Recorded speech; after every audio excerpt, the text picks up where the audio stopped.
Hello everyone, and welcome back to the channel. Today, we're diving into a topic that adds a whole layer of ownership and personality to our sentences. Possessive pronouns. Ever wondered whose coffee that is on the table? Or who left their jacket on the chair? By the end of this video, you'll be able to answer those questions with confidence.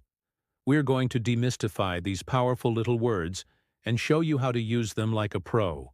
So, grab a notebook, get comfortable, and let's unlock the secrets to showing possession in English. First things first, what exactly is a possessive pronoun? Simply put, it's a word that replaces a noun and shows ownership. Think of it as a shortcut. Instead of saying, "This book is Sarah's book," you can just say, "This book is hers." See how much smoother that sounds? Possessive pronouns help us avoid repetition and make our language more efficient and natural. They answer the question, whose? Is it mine? Is it yours? Is it ours? These are the words that claim ownership, and they come in a couple of different forms, which we'll explore right now. There are two main types of possessive words we need to distinguish between: possessive pronouns and possessive adjectives, which are also called possessive determiners. They're often confused, but the difference is simple. Possessive adjectives like my, your, his, her, its, our, and their always come before a noun.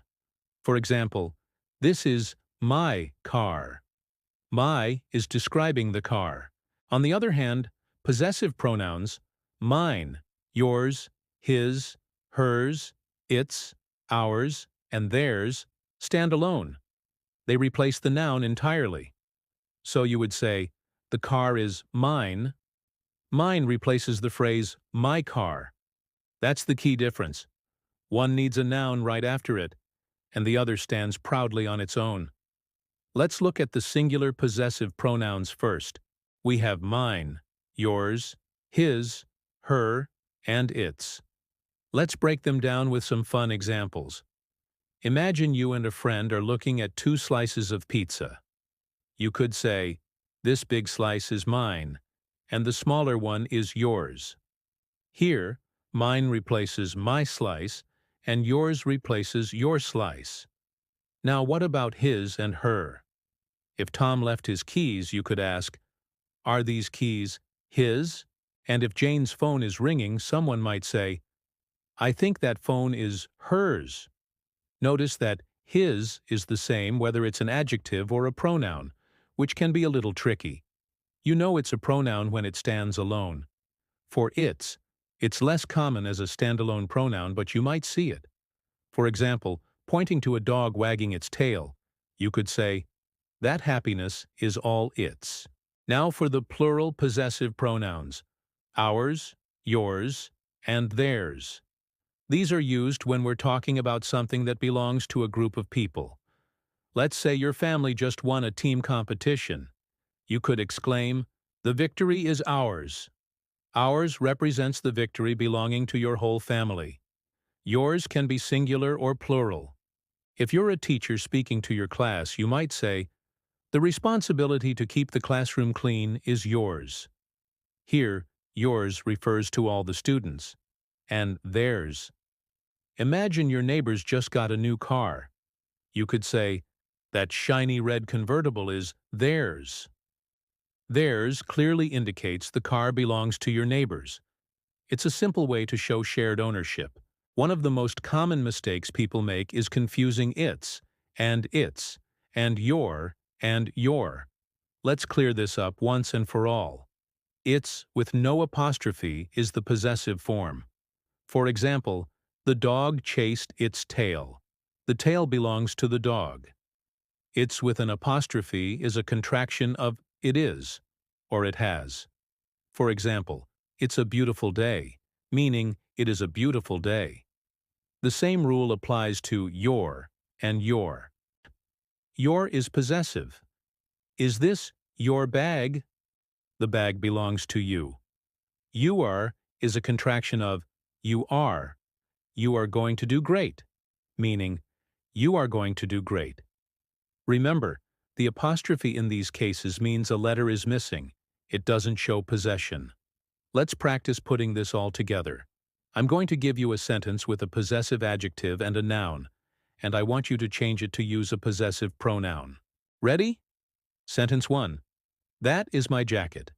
How would you rephrase it? You'd say, that jacket is mine. Perfect. Let's try another one. These are their books. What's the pronoun version? These books are theirs. Excellent. One more for good measure. This is our house. The pronoun version is, this house is ours. See? You're getting the hang of it. It's all about identifying the owner and the object, and then replacing the adjective plus noun pair with a single, powerful pronoun. Another important point is using possessive pronouns in questions. The main question word we use to ask about ownership is whose. For example, whose backpack is this? The answer would use a possessive pronoun, it's mine, or it's hers. You can also form the question with the pronoun at the end. For instance, you could hold up a phone and ask, whose is this? This is a very common and natural way to ask about ownership in everyday conversation. So, next time you find a lost item, you know exactly how to ask.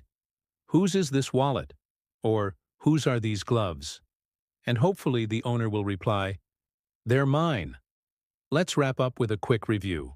Possessive pronouns like mine, yours, his, hers, its, ours, and theirs are essential tools in English. They show ownership and help us avoid repeating nouns, making our speech and writing flow much better. They stand alone and replace a noun phrase. Remember the key differences, especially between possessive pronouns and possessive adjectives, and watch out for those tricky contractions like its and your. Isa, the best way to master these is to practice. Try to notice them when you're reading or listening to English, and challenge yourself to use them in your own conversations. Start small. Instead of saying, that's my pen, try, that pen is mine. And that's a wrap on our deep dive into the world of possessive pronouns. I hope this guide has demystified them for you, and that you feel more confident about showing ownership in your sentences. It's a small change that can make a big difference in how fluent and natural you sound. Remember, practice makes perfect, so keep using them.